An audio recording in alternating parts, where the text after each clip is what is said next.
Four Corners podcast.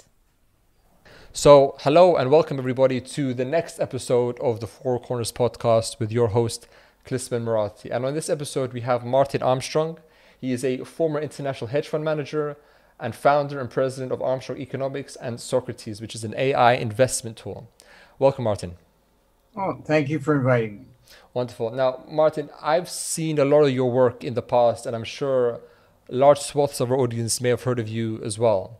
And I'm going to start the first question with actually a quote. And this quote comes from a tech billionaire in the United States. His name is Chamath Palihapitiya. He was an executive at Facebook for a while, and then he started his own fund. And he says something which I think will resonate with you, and I want to get your thoughts on what you think about this statement. He gave this statement during a talk at Stanford University a few years back, and he says this. He says, and quote, "Anyone who wants to get into politics, they're all effing puppets," he says.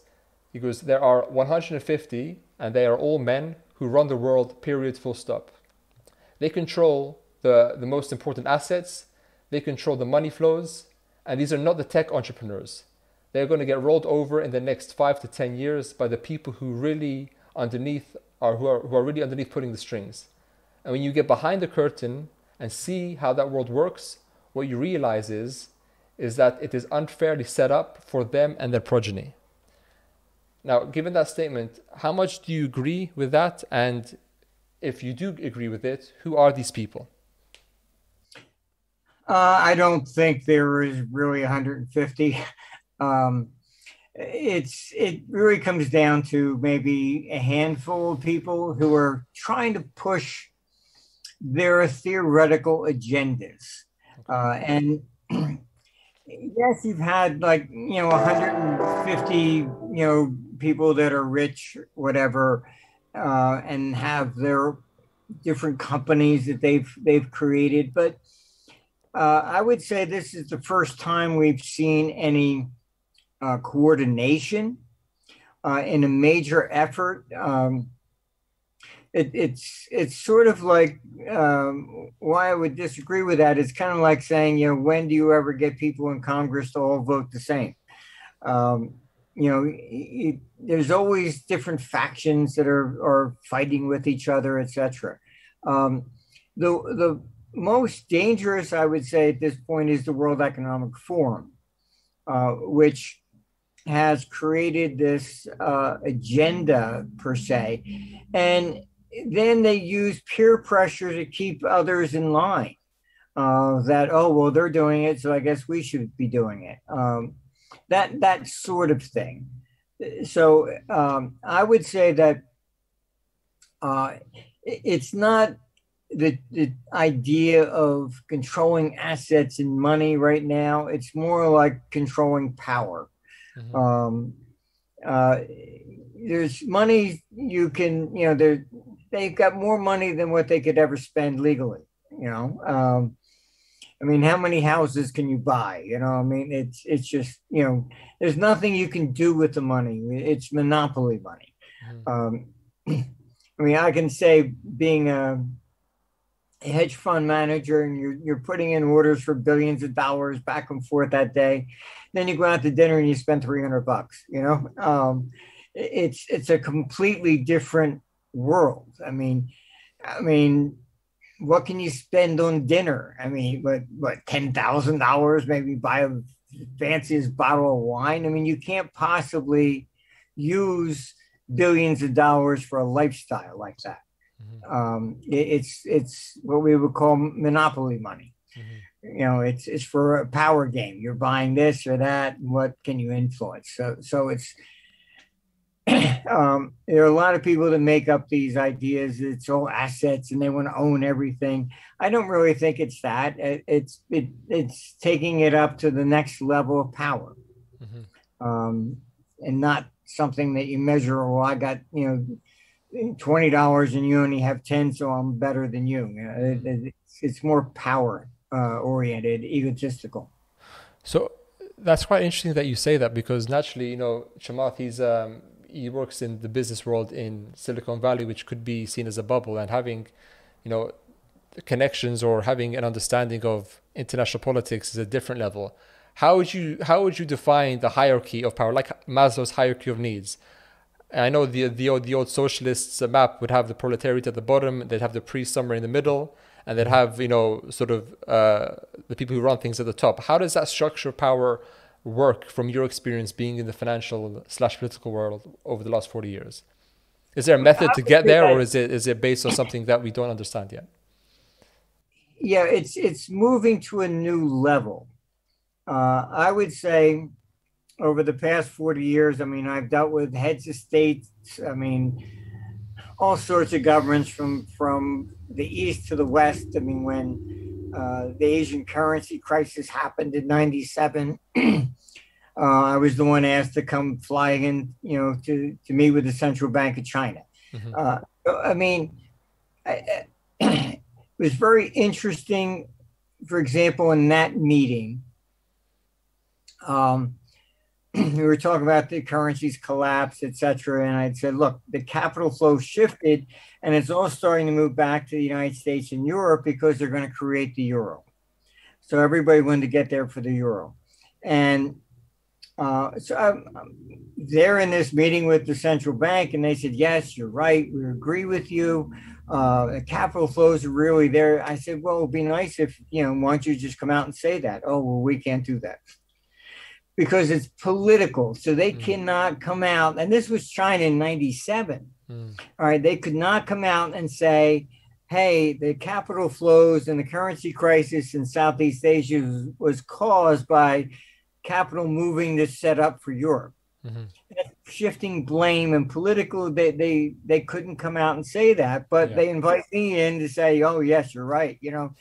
So you begin to see that before it was more of I would say, a respectful relationship, whereas now we're in this period, unfortunately, I think, with somebody with Bill Gates and Soros and Klaus Schwab using money basically for their own theoretical ideas.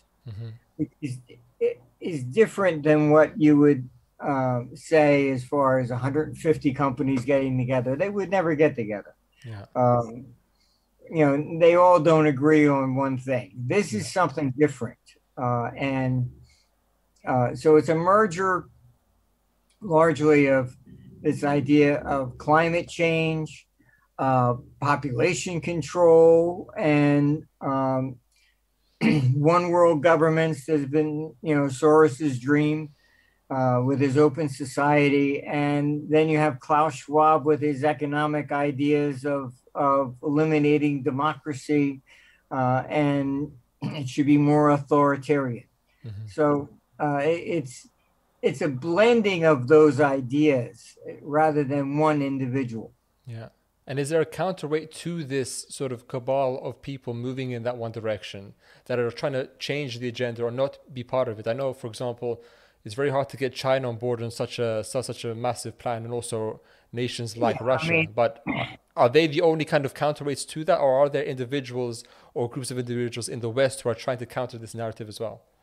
Well, there are people in the West, but this is what this cancel culture is all about. They're trying to shut them down, remove them from YouTube or Twitter or Facebook or whatever.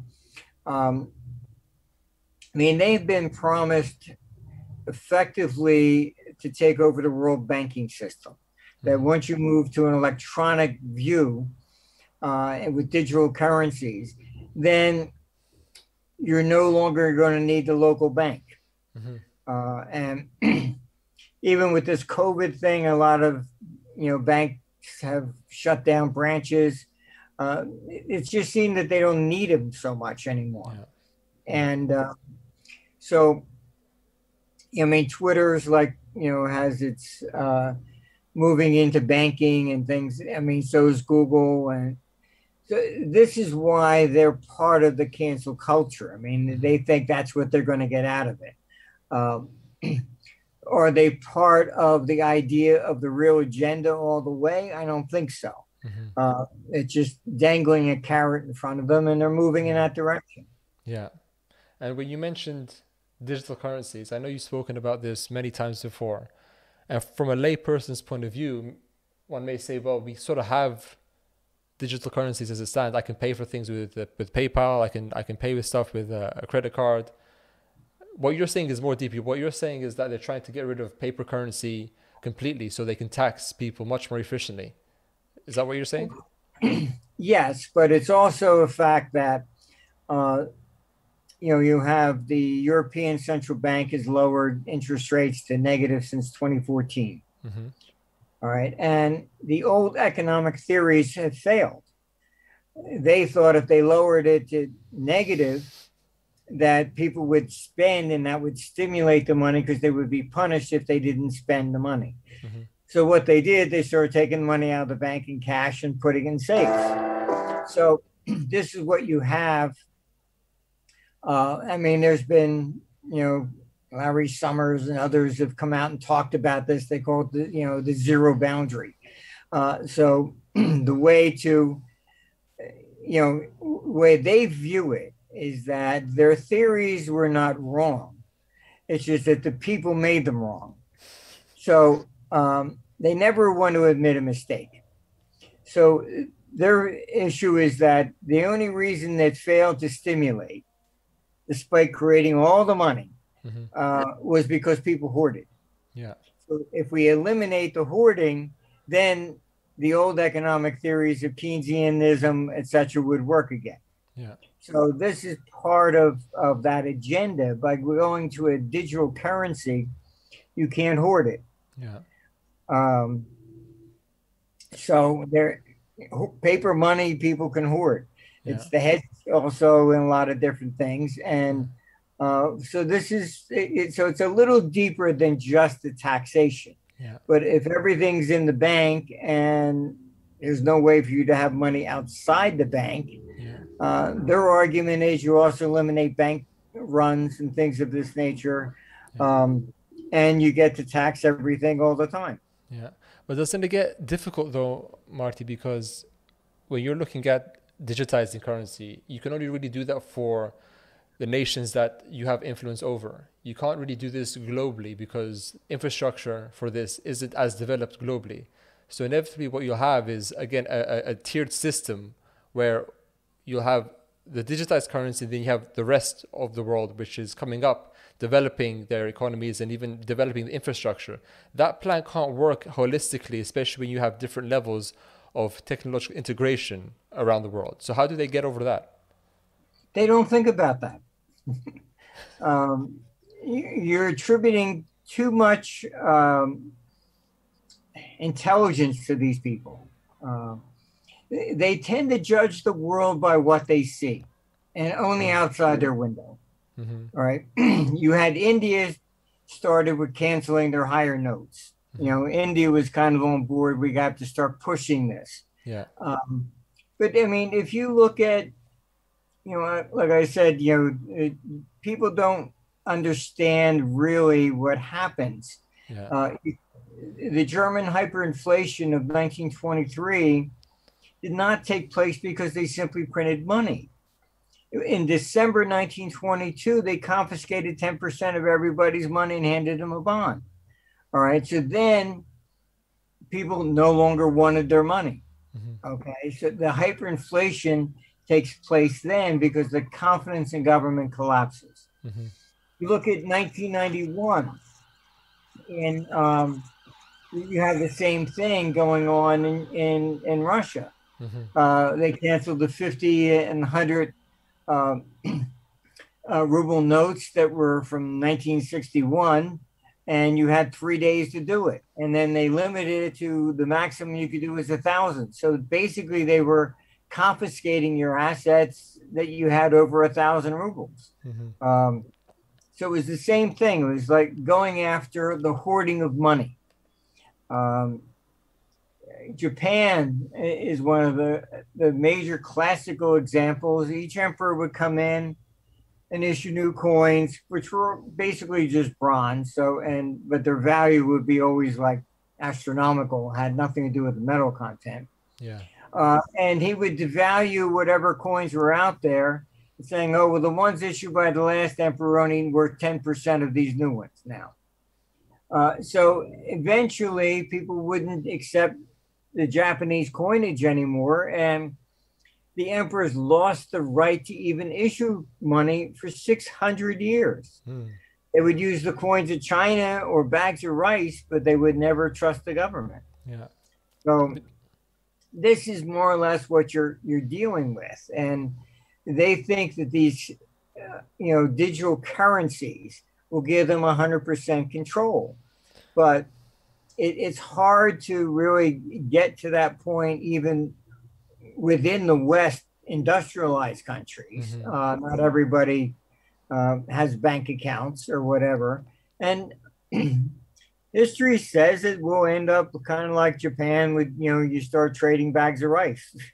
But saying that though, Marty, don't you think that if this plan isn't as sophisticated, or if they don't take care of any eventuality, how much of a threat is it, or is it even important to focus on? Because if they don't have such a stable plan, that eventually this is going to not work. But is it the repercussions of it not working which will be the biggest impact onto the world, not it working? Yes, I mean, it's the same thing with this Great Reset, climate change, etc. Expecting that they can intimidate China and Russia into doing this, they're absurd. Honestly, it shows the lack of sophistication what these people are doing. This whole COVID scam really has been deliberate in trying to crush the economy and shut it down for the climate change. In 6,000 years of recorded history, nobody has ever locked down their economy, ever. The death rate of COVID is 0.028%. That's the same as the Hong Kong flu in the 60s, and in the middle of that, they had Woodstock. I mean, it's never been, nobody's ever locked down something like this. I mean, and then they put out, things, oh, this is great, CO2 declined. This has been the real objective. I mean, they tried putting Greta Thunberg up and thinking, okay, fine, we'll use a 16-year-old girl, and that didn't work. All right, so now it's more or less going on, becoming very aggressive with it. The problem is that you can't switch this. And I mean, China, the bulk of its electricity comes from coal. I mean, they're not going to just shut this down. As we are destroying our economy in the West, that boosts China. And what they don't understand, if you look at that and correlate it with military action, you had the Civil War in the United States, North versus South. The North won. Why? Because it was industrial. Yeah. The South was primarily agrarian. Yeah. All right. So in order to win, you need more than just more troops. That's right. You need the ability to sustain those troops. All right. Supply lines, etc. All right. And that's what took Napoleon down. So and eventually took Hitler down. All right. So we are destroying our economy at the very worst possible time because it makes us weak, and China realizes that. They want to take Taiwan, they can. Who really has the ability to stand up? I mean, Japan's already said they're not going to defend it. Yeah. Will Biden actually be able to send enough troops over there to outnumber the Chinese if they wanted to invade? No way. Yeah. So, people talk about nuclear war. I mean, the next war, the more dangerous is probably biological. Yeah.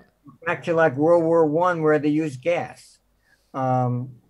do you really want to nuke a place and get rid of the infrastructure? Probably not.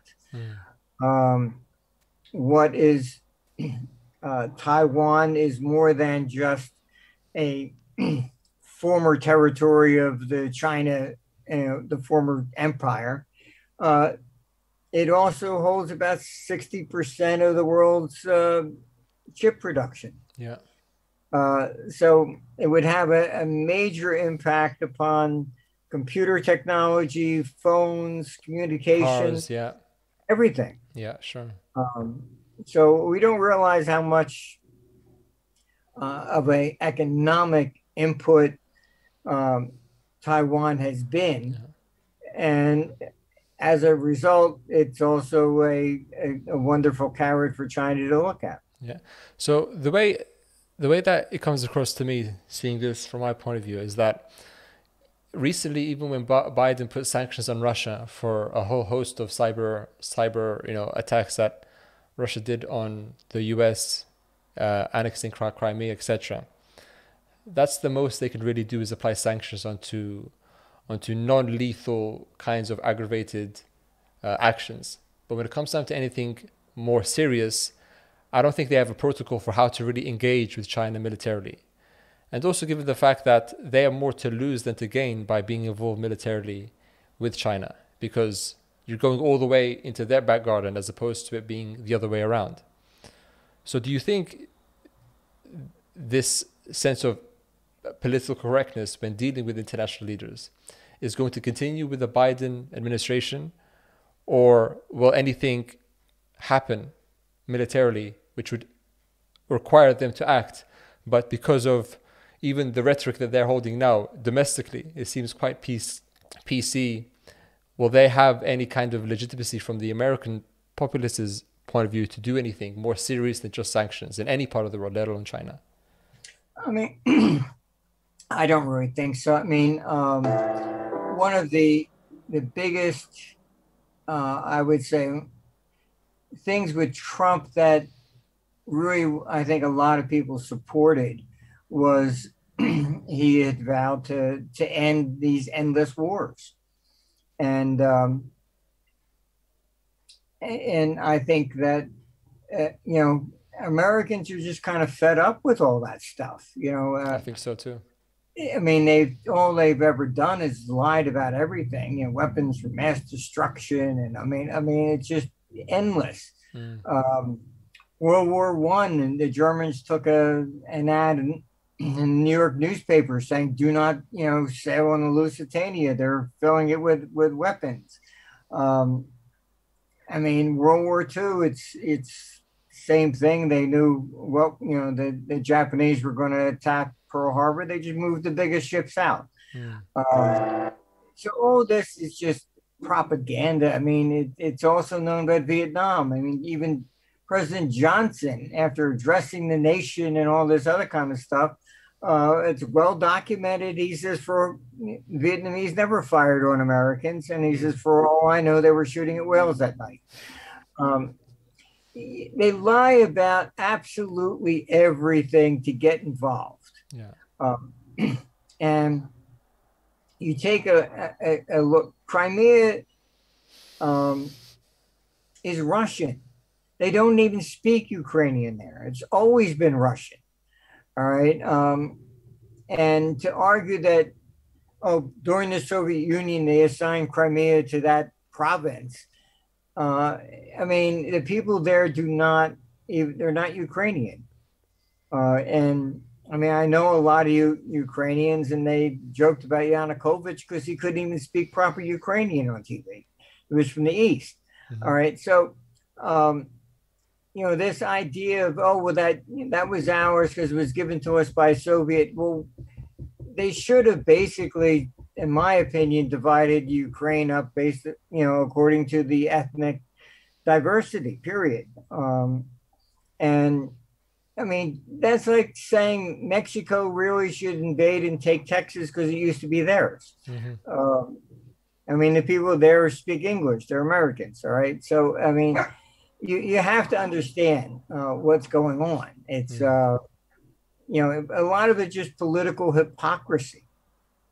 And that's Say it. that again. Because your ideas, Marty, are come from your cyclical view of understanding not only human affairs but also economic affairs, and that how they're so interlinked together. Whereas economics tells you differently. If you look at the sciences, they show a cyclical nature to everything.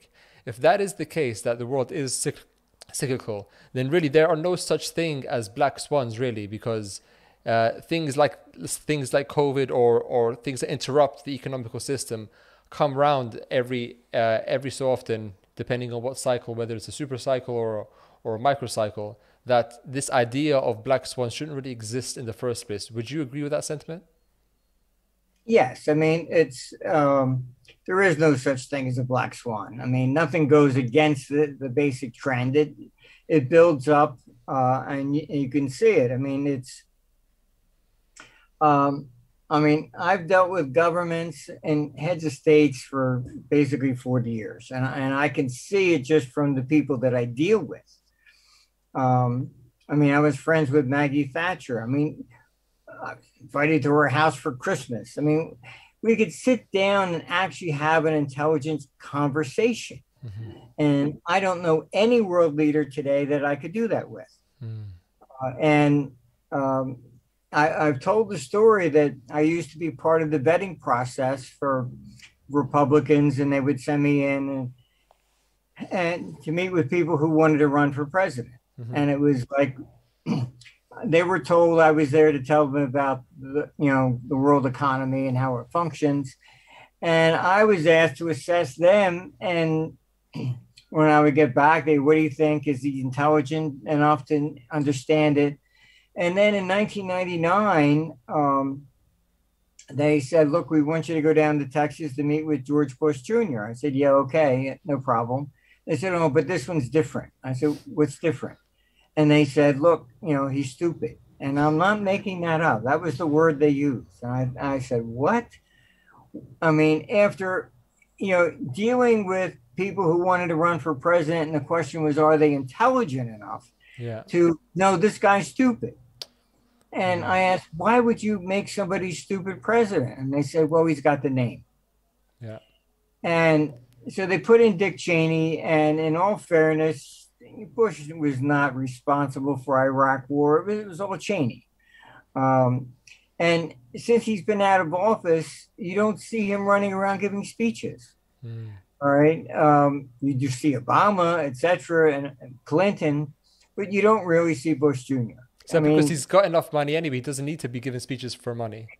No, they all do that anyhow. But it's more or less that he's not up to par on that sort of thing. Biden's kind of the same thing, but maybe even worse. And this time around, where Cheney was running this, the government under Bush, Harris is not running the government under Biden. Yeah. So who's really running this is basically the behind the curtain bureaucracy. And that's the real problem. Under Trump, I think that he was naive in the sense that he thought it's like running a company. I'm going to walk in there, I'll be the boss, whatever. And you're not. You walk in there and you realize that these people are not loyal to you, they're loyal to the swamp.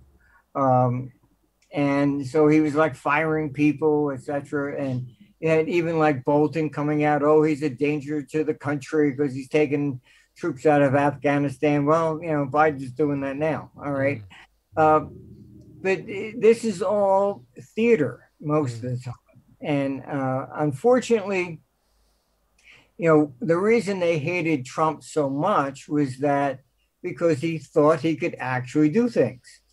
Whereas the bureaucracy says, shut up, go play golf, we're in charge. That's basically what the agenda is. And so we're back to that, but worse than I've ever seen in my history. And do you think this is going to compound? Sorry to cut you off. Do you think this is going to compound for the next election? Because if you believe there was, electoral shenanigans happening this time around, then surely if they want to keep on to this power, they're going to try their best to stay, especially if Trump runs in 2024. That's going to be something that they'll keep an eye out on. Oh yeah. Now look, there are people, Republicans. I've had calls on the subject. They want to talk Trump into not running, and they would like to put DeSantis, who's the governor of Florida, up. And quote unquote, oh, he's a much better administrator because he's a career politician. So, I like DeSantis. I think he's done a fantastic job in Florida. Yeah. But, I told him I'd rather him stay here in Florida, actually, because, that's basically, he's done a great job here, but he goes to Washington, it's not going to be the same. Yeah. Yeah.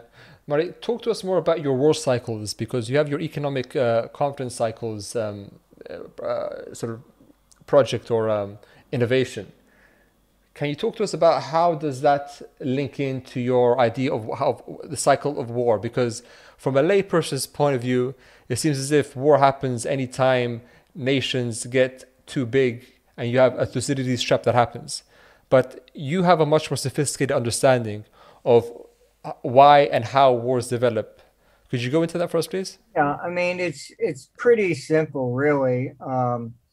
War only comes when there's been an economic decline. People then are angry, they've lost things, they want to point to, they're responsible, whatever. And so that's really what you're looking at. And I basically say war never comes when everybody's fat and happy. Yeah. That's what is so wrong about sanctions. Why have sanctions failed with Russia?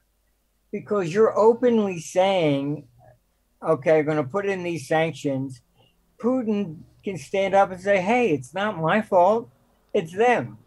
So they know not to blame Putin. Their theory is that if they put enough sanctions on, that the people will rise up and overthrow Putin. And it doesn't work that way. I can't find one incident where sanctions have ever worked. Yeah. They just don't. And he's got the perfect excuse. And it is the same excuse for war. That they're the ones that have done this. They're the ones that have cost all your jobs. You've lost everything. It's all because the Americans go get them. Yeah. Yeah. So looking at that, what does the next, I don't know, maybe 5 years show in your cycle? Where are we at right now in that cycle? Because you can probably tell even by not seeing the cycle that we're not in a good place at all with all this tension across the world. But you mentioned the Middle East is a flashpoint, and also Asia or Far East Asia. Is that still the case now? You look at what they're just trying to do with the climate change. They're basically saying they want to end fossil fuels. So you're ending the economies in the Middle East. That's really what you're saying. And I mean, you have some countries that realize that are trying to adapt Saudi Arabia to some degree, trying to change their economy around. UAE all the GCC nations are trying to put in a vision 2030 plus for their economies, for sure. But look, these things are just not feasible, really. This whole idea of this 2030 agenda coming from the World Economic Forum is pie in the sky. The problem with people like Schwab is that they're just academics. They've never walked out and ever seen how the world really functions. And most people don't realize that even Keynes did not have a degree in economics, or he was a mathematician. All your people... Nor Adam Smith, Smith, Ricardo, even Marx, none of them had degrees in economics. The ones who've had degrees in economics since are all these theoretical leftists, basically, like Piketty. And they go, oh, these are professors, so we should know. No, that's just simply not true. You learn only from experience, not by simply reading a book. Mm. You know, if I mean, a classic example would be, okay, fine, I can read every book possible on brain surgery. You want to be Yeah. my first patient? I mean, it just doesn't work that way. Sure. Yeah. You have to understand how things are going, and I mean, I was probably one of the first international advisors, and I remember, you know, back in the early '80s, around '82, I think I was doing a conference in Zurich, Mm-hmm. and there were people from you know, Canada, different places, and we were talking about gold and currencies, etc. And one guy from Canada, I said, yeah, okay, fine, you should be buying this. And the guy from Switzerland said, yeah, but if I did that, I would lose. And I'm looking, well, yes, because of your currency, you got to sell and you should be buying. So it was like, you had to look at things globally from everybody's perspective, not just your own, and not just simply in dollars or pounds or euros or whatever. Yeah. And you have to look at things on a global scale, and then you'll see what people will do and how they'll move. Yeah, for sure. Now, if I want to jump into a part of the world that really doesn't get discussed at all, let alone enough, and I haven't really heard you talk about it a lot, so I want to get your thoughts on it. And this is the region of the Balkans. This seems to be a black hole of political, evaluation or even economic consideration. The only times they look at that region is if there's some ethnic strifes that are coming to the foreground. But a lot of Balkan nations want accession into the EU, as you full well know. And they're trying their best, at least on the surface, to meet the requirements that the EU have put on them. Now, many say that this is false hope that the EU is giving them because they can barely afford to keep the union together as it is now, with debt to GDP rising so much across European economies. The last thing they want is Albania or Kosovo, Serbia joining the union and causing even more problems, bringing their ethnic divides into this union. Have you got any thoughts on how this plays out in the Balkans? Yeah, well, or what does your model show? Yeah, if you can go into your model and also your thoughts. Europe is really it's fragmented and it's declining. I did one interview in France, and I explained that what made America great was very simple, that the people were discriminated against. Whoever was the last off the boat was basically discriminated against. Mm-hmm. So effectively, that forced everybody to end up speaking the same language to get jobs, etc. Yeah. So in America, you'll see someone from Scotland, he's Scottish and he marries an Italian. Mm-hmm. You don't see that in Europe. Yes, there's always exceptions, but the main thing is the language. Mm-hmm. I mean, I have friends in France, and I'm sure if their daughter brought home somebody from Germany, he would quietly say, "You do know what they did to us before," you know. In Greece, when they were protesting against the EU, they were dressed up as Nazis. I mean, the ideas go back a long way. I was there in Yugoslavia, and before everything broke up, and in a meeting, and they said, "Oh well, you know, they killed 600 of us, and they just threw us in a mass grave." And I thought, "Gee, I guess I missed that. When would that happen?" "Oh, about 700 years ago." I said, "Oh yes, that way. Okay." So the memories go back much a long way. longer. Yeah. And they're not easily dispensed with. Yeah. I mean, I don't see Europe as surviving. It's more than a single currency. They thought, okay, fine. When they were going to create the euro, they actually came to me, and I told them, they attended our conferences in London. I said, you know, they were standing up and saying, "Oh, a single currency and everybody will pay a single interest rate like the United States." I said, that's not going to happen.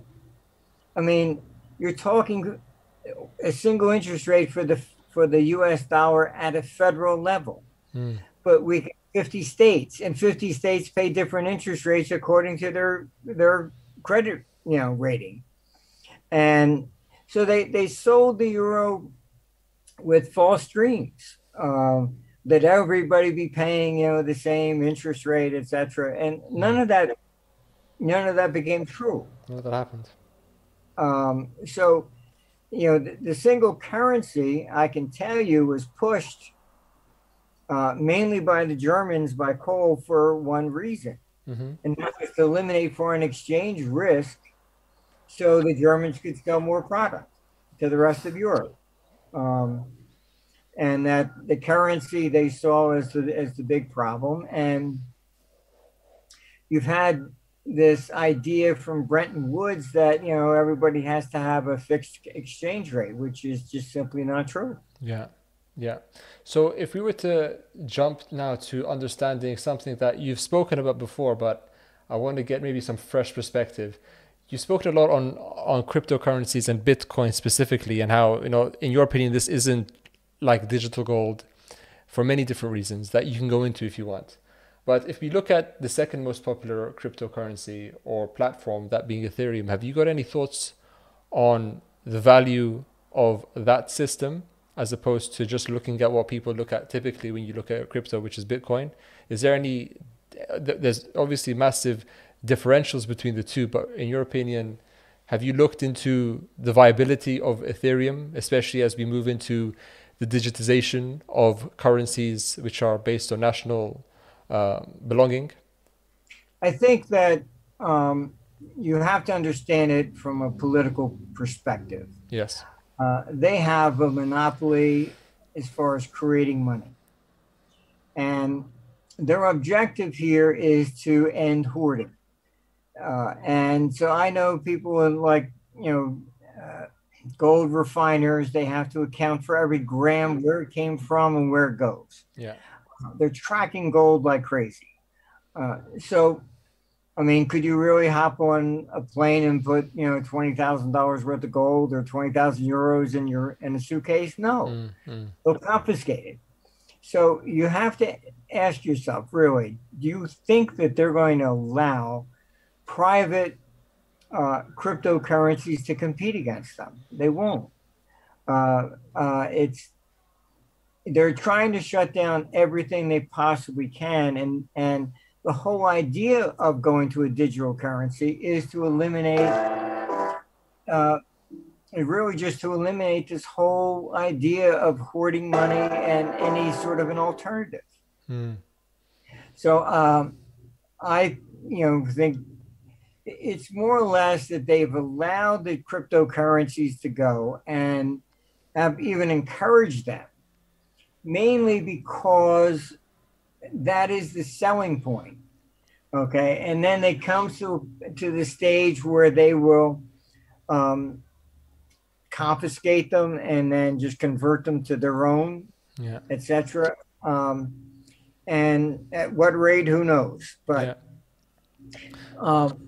it's more or less going to be saying that these cryptocurrencies, see, this is better somehow than paper money. That's your objective. But I was going to say, do you think then, in that case, since from your perspective, and I think from many people looking at politicians, they don't think it all the way through. Do you see something like what happened in Venezuela when they tried to introduce their crypto digital currency there, and it flopped big time because all people used was American dollars as a reserve, as opposed to using anything in relation to what the government produced? Do you see something like this happening unintentionally in the West when they try to bring this on board? Could there be a rejection of adoption for whatever reason? And then if that would be the case, could they force them some way, shape or form? Or is it more like putting a frog into cold water, then heating it up, as opposed to just dumping them into boiling water at the beginning? Europe is probably easier to be able to get along with that. The U.S. is in a much more difficult position. And what you're looking at there is that at least 70% of the paper dollars are outside the United States. Exactly. just as you said, Venezuela. I mean, same thing in Asia, Yeah. even in Russia. Yeah. I mean, they were sending skids $100 bills for the last 20 years. So what you're really looking at is that it's much more difficult for the United States to cancel the currency. Mm. It would be an international problem. Um, and although, I really don't think these people think things through. Mm-hmm. They just come up with bullet points. Oh, that's an idea. That's a good objective. But again, they're being put together by academics who never look out their own window even. Mm. So I don't think they really have a real idea as to what is going on. Mm. I think at the end of the day, that's why I end up getting called into all these different crises, because they have no idea what they've done. And I just see the same thing over and over and over again.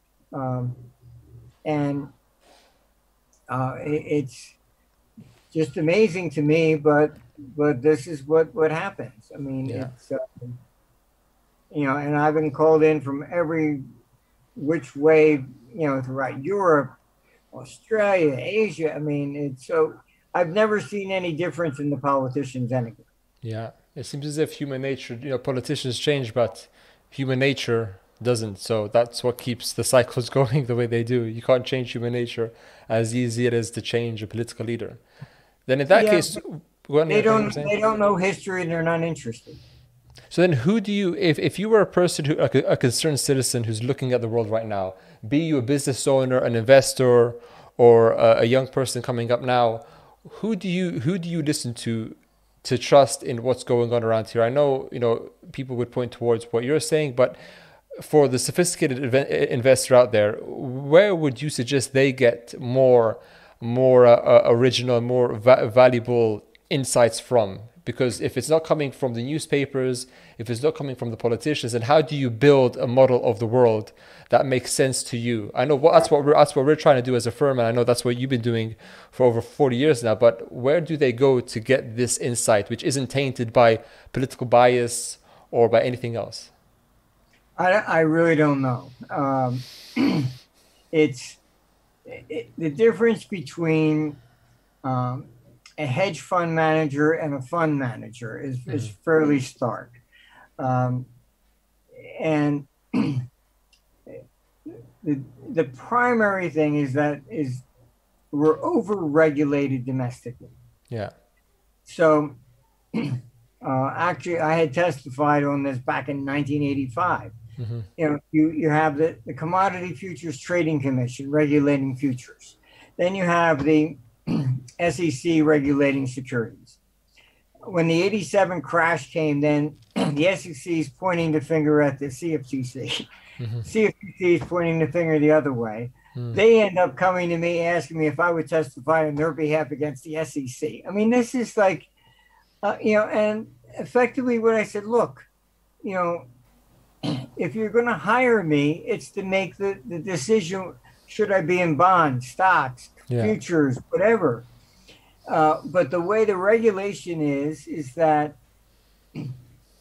I had one of the major funds come to me and asked if, they would give me, $30 billion to manage. And I said no, because it was only equities, long only. I said, I can't put on a hedge more than 17%. So when something would happen, that means my reputation goes down the drain because I lost money that legally I could not protect my clients from. I said, no, thanks. Not interested in this kind of business. Yeah. But that's what you have. You have almost like used car salesman. Mm-hmm. You have somebody that sells bonds. Oh, these bonds are the best. They're better than equities. That's what he's going to say. Yeah. And the next guy's going to say, oh, no, the tax-free munis are better than this, that, whatever. Yeah. It's because that's all they can sell. Yeah. So your advice is always going to be tainted forget the political bias. I mean, if they are not able to look at everything freely, it's going to be biased to whatever they can do. So It's a very gold short-term dealer, thinking, isn't it? yeah, a gold dealer is always going to tell you gold's the best. Yeah, 100%. Yeah, it's just simply the way it is. Stockbroker's going to tell you, Krispy Kreme's IPO is going to do better than anything else you've seen in your life. Yeah, that makes sense. They're going to peddle their own juice. I mean, I was an international hedge fund manager, so the difference there is, okay, fine. Where's the capital going to move now? All right, let's go to Japan. Yeah. Oh, okay, if Japan, we go to Southeast Asia. We have to look at the entire world. Yeah. And so a domestic fund manager or analyst usually does not. They're talking about what's the Fed going to do, what's interest rates, okay, what's Biden going to do with taxes or whatever. Do they even consider the risk of what would happen if China invaded Taiwan? Oh, well, that's important, I know. You're preaching to the converted here, because that's exactly the same issues I have when I speak to potential. I'll give you an example. So I was speaking with a CIO of this fund in London. I won't mention any names. And we were talking about, their fund. It was just the first meeting. We got together on LinkedIn. And I asked him, so who does your geopolitical risk analysis? Oh, he goes, we don't need. Bear in mind, they were investing in emerging markets also. So I said, what do you mean you guys don't do geopolitical risk? He goes, no, we don't do it. Because we read the FT.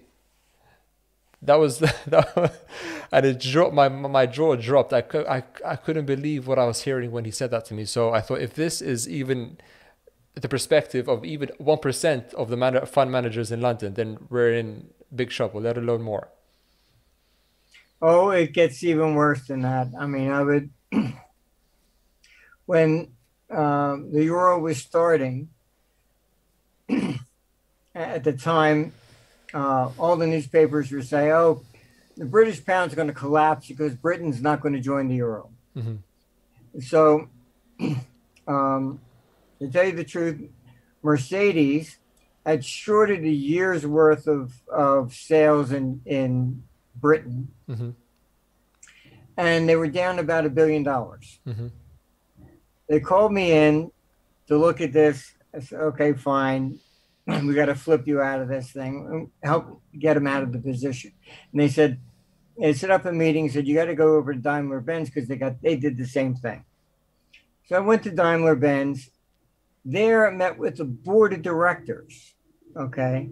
They didn't even have a desk that did anything. The hedging decisions were made at the board level. Wow. And because the board had lost money back and forth changing the hedge positions, they passed the rule, once they did a trade, they let it expire. Yeah. So at the last day of the year, everybody was shocked that Daimler and Mercedes were merged. Basically, the Mercedes had $1 billion profit, Daimler lost $1 billion, and the two of them were merged to hide the whole thing. I mean, but I mean, I've been called into so many different things that you wouldn't believe it. A major telecommunication company in Europe. They were in Germany, and the government originally agreed that they could lay off 20% of the workforce. Okay, fine. They had to give them 100,000 Deutschmark. Yeah. All right. Then at the last minute, the government changes its mind. Says, oh, it's not fair for you to pick and choose. You have to make the offer to everybody. So I was in London at the time. I get a phone call, panicky, from the board of directors. Said, you got to come over here right away. I said, what's the problem? We'll tell you when you get here. I get there. The board basically, except for two people, they appoint me as an advisor to their pension fund. And then they all resign. I said, what the hell was going on here? Am I invited to a Harry Carey meeting or what? And basically what happened, because the government said that they had to make the offer to everybody, the very best people they had that they wanted to keep took the 100,000 because they know they could get a job across the street. Yeah. the people they wanted to get rid of didn't take the 100,000 because they could never get another job. Yeah. So, the director said, look, I'm out because this company is going to go down. Yeah. And I don't want to have my resume that I was on this board. When it goes down, I'll never get a job myself. So the board resigns. Yeah. Wow. Wow. I mean, these are the things that I've seen over the years. It's you would never expect this in an academic, environment, or find it in a book that you're going to read in an economics class. Yeah. It seems to me that a lot of people focus on sort of the esoteric ambitions of China when it comes time to their position in dominating the US, and they point towards the reverse mergers. They point towards Chinese companies raising money in US stock exchanges when in fact they don't have the revenue coming in, so it's a fraud. But they don't look domestically at home, all the issues that happen within their own countries and how rotten the system can get when they look at who the real enemy is. They always look beyond their borders to point towards actors and players who may be challenging them without taking a deeper look into their own position. Look, I can tell you straight up, because I have met with the various governments, and what China has done is it has realized what made the U.S. The number one economy versus Germany.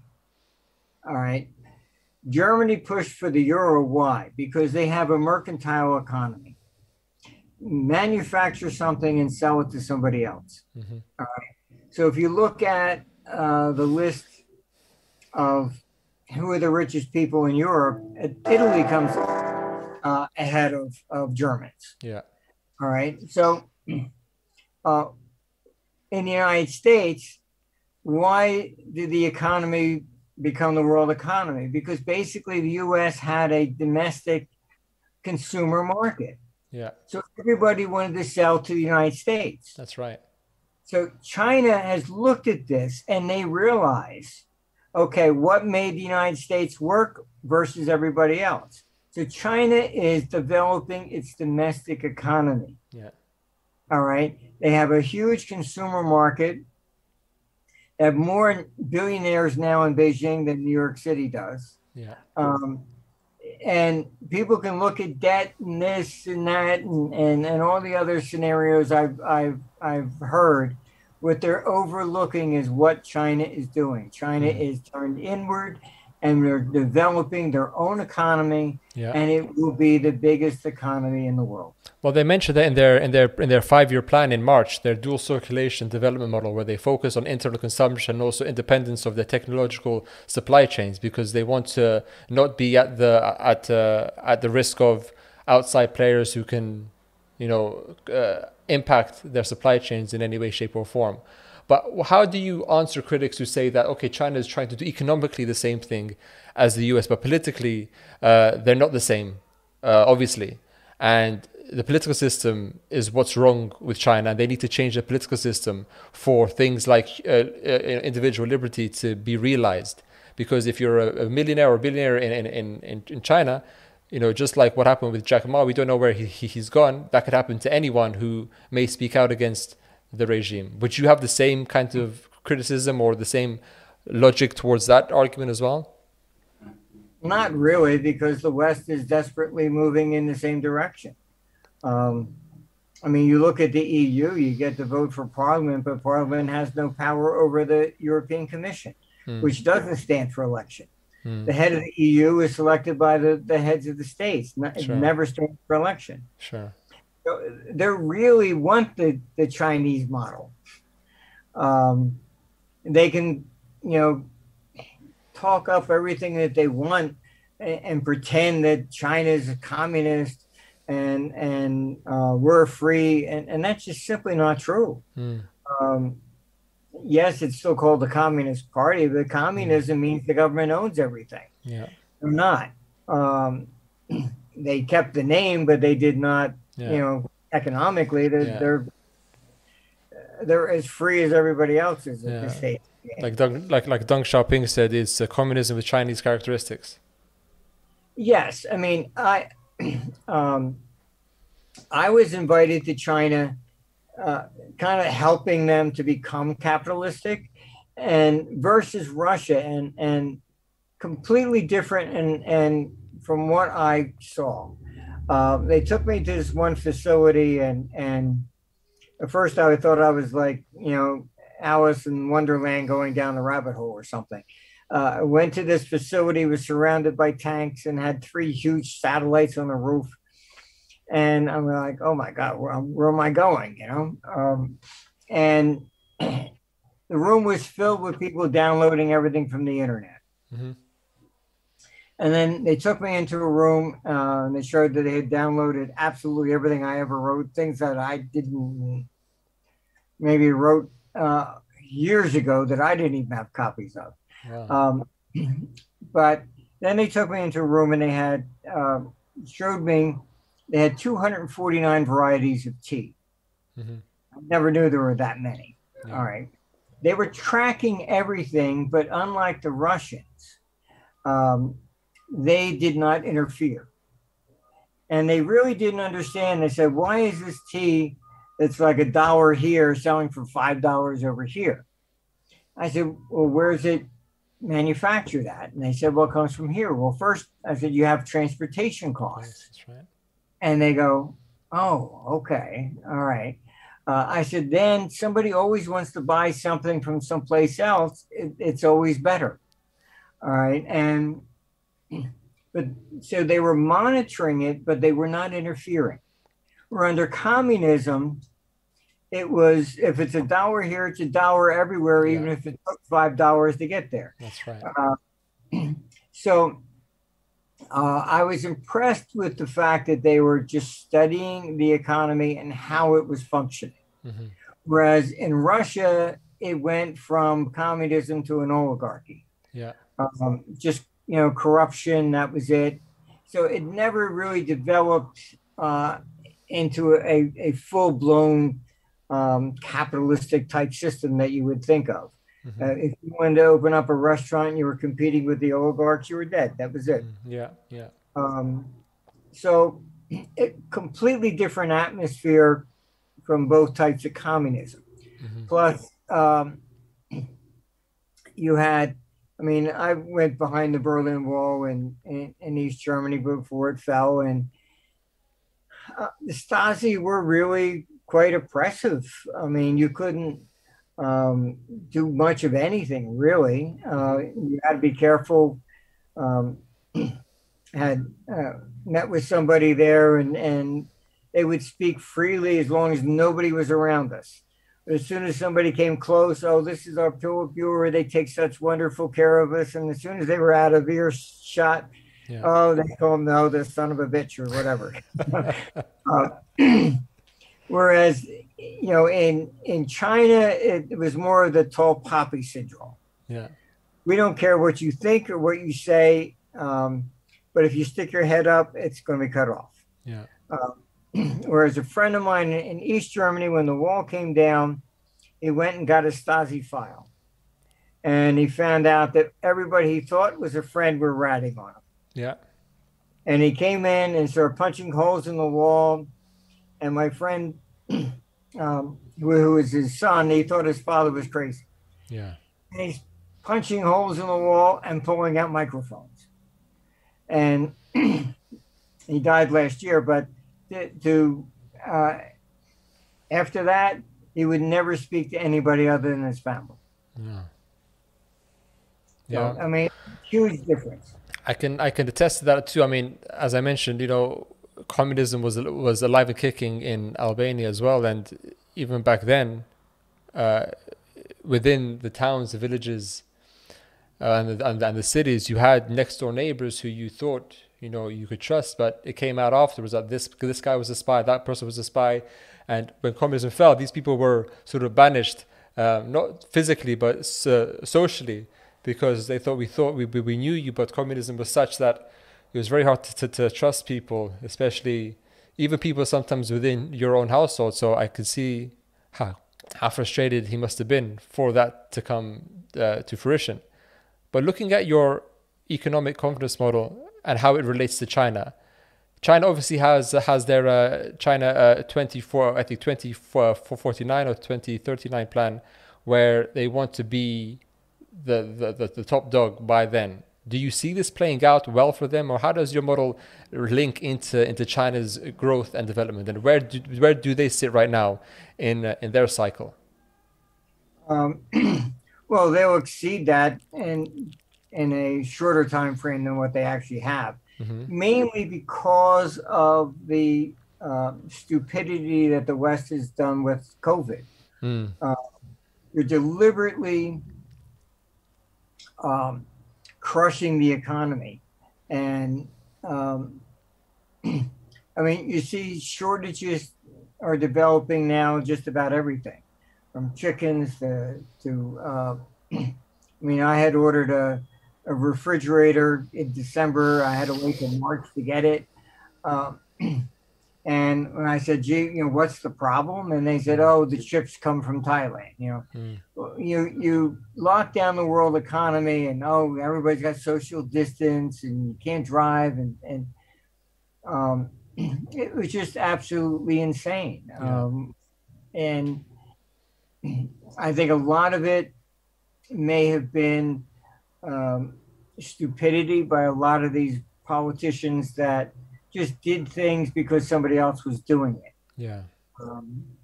And I mean, our governor in Florida, he locked us down, maybe, just stay at home orders, but not really enforced. And that went for 40 days. And now he come out, and I give him a lot of credit. He says that was a mistake. We should never have done anything like that.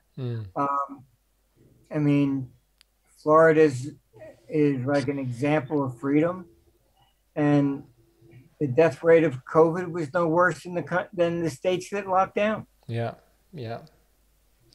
It's definitely very strange times happening now, and people really need to be vigilant, I think, to see what's coming from the news, what's actually happening, and building a picture themselves, as opposed to just passive compliance to everything and anything that's said. And this is even more important for business owners, but it's hard to go your own way, especially when the legalities of the situation are against you.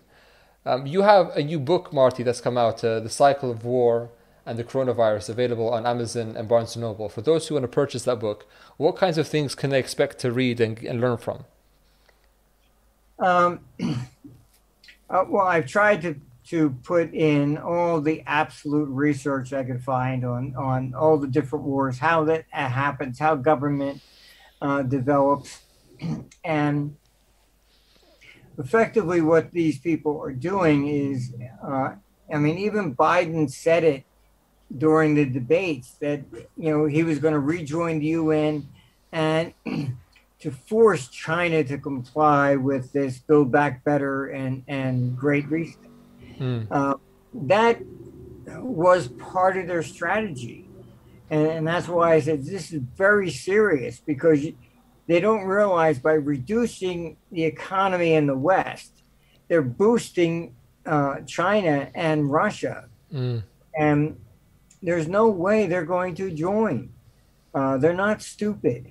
They know this is being manipulated. And I find it really ironic how you have people on the left, they hate corporations and all this sort of stuff, capitalism, but they're all willing to run out and believe Bill Gates and pharmaceutical companies. I mean, at least be consistent here, Yeah. But you have a lot of free, I mean, if people can't get a hold of the book for whatever reason, you have a lot of material on your website, armstrongeconomics.com, I believe it is, where they can learn a lot about what you write about, freely available, some paid articles and some paid research too.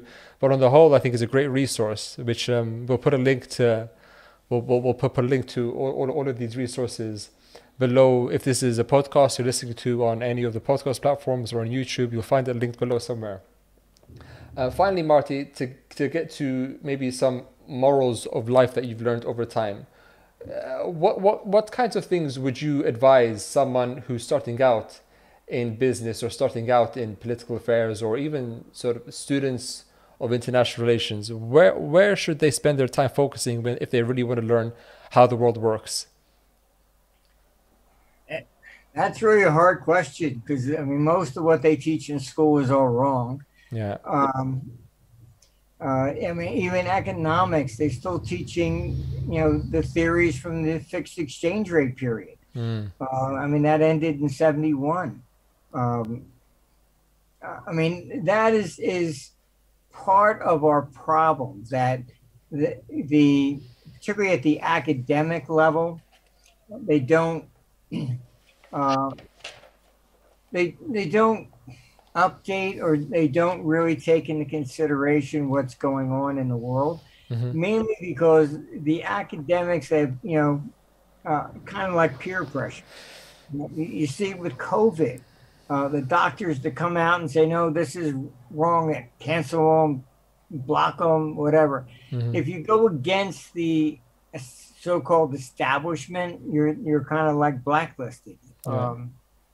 And so it's very difficult to say. I mean, I think that